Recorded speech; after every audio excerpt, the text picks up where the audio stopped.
Leslie, with life slowly getting back to normal, or at least somewhat normal because of COVID-19, it means a lot of people are planning a summer vacation. If you try to rent a condo someplace, I mean, everything is packed.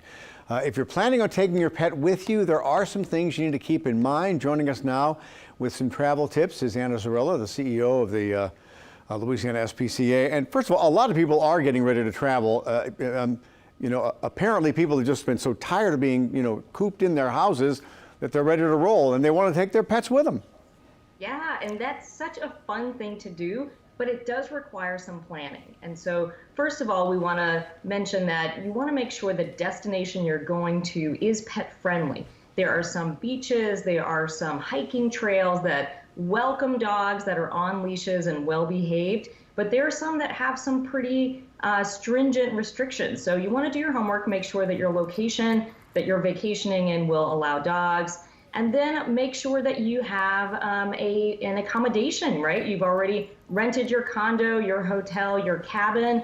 You do need to check in and make sure that pets are allowed. Sometimes there is a deposit, a pet deposit you're going to want to pay. And then map out your route. So when you are driving, if you're heading to the beach or to the mountains, make sure that are there dog parks, are there state parks, are there places that you can stop, let your pet relieve themselves, stretch, get some exercise in there to make sure that they are comfortable on the journey, as well as a little more preparation beforehand. So check in with your veterinarian. Make sure that you ask about any kind of special diseases or any kind of vaccinations that you'll need. Make sure that you have all your supplies. So, bring your bowls, bring your crate for your pet while you're traveling, as well as when you're leaving your pet in your hotel or your cabin or your condo, and be a good pet owner. So clean up after your pet. Bring some, spray cleaner, bring poop bags, bring wipes and or paper towels so that anytime that you stop, you can make sure that you clean up after your pet.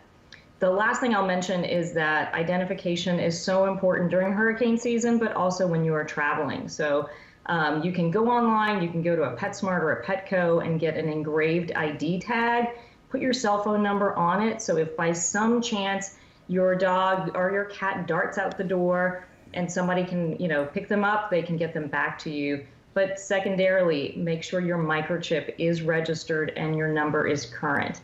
A lot of times people get microchips years and years ago and they forget about it. Your cell phone number changes or you got rid of that home phone. Make sure you call that company and that you get your current number attached to your microchip. And Anna, since so many people are driving places, because a lot of people are afraid to fly, if you do take a pet and you stop to get something to eat, you got to be careful leaving a dog or a cat or whatever in a car.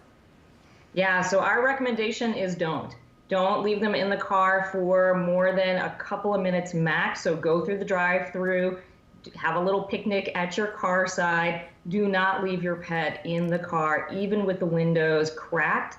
The temperatures in the cars do get really high really quickly. Yeah. Even if it feels reasonable because there's less humidity wherever you're going, it is incredibly dangerous. And the last thing you want is to ruin your vacation by having your pet have an emergency. And with that, we do want to just remind people to make sure you map out where's the nearest emergency veterinary clinic. So whatever your destination is, just look it up in advance, have that number with you. So if your pet does become ill, you have that and you can call quickly and get some help. So in short, don't go inside a restaurant, get something to go and eat with your pet. That's the way to do it. All right, Anna, thank you very much. Both locations of the SPCA are still closed to walk-in traffic. You can still adopt a pet, though, but you do have to make an appointment first. They've posted a link to their website. We've got that on our website, WWLTV.com. All you have to do is click on Links on 4.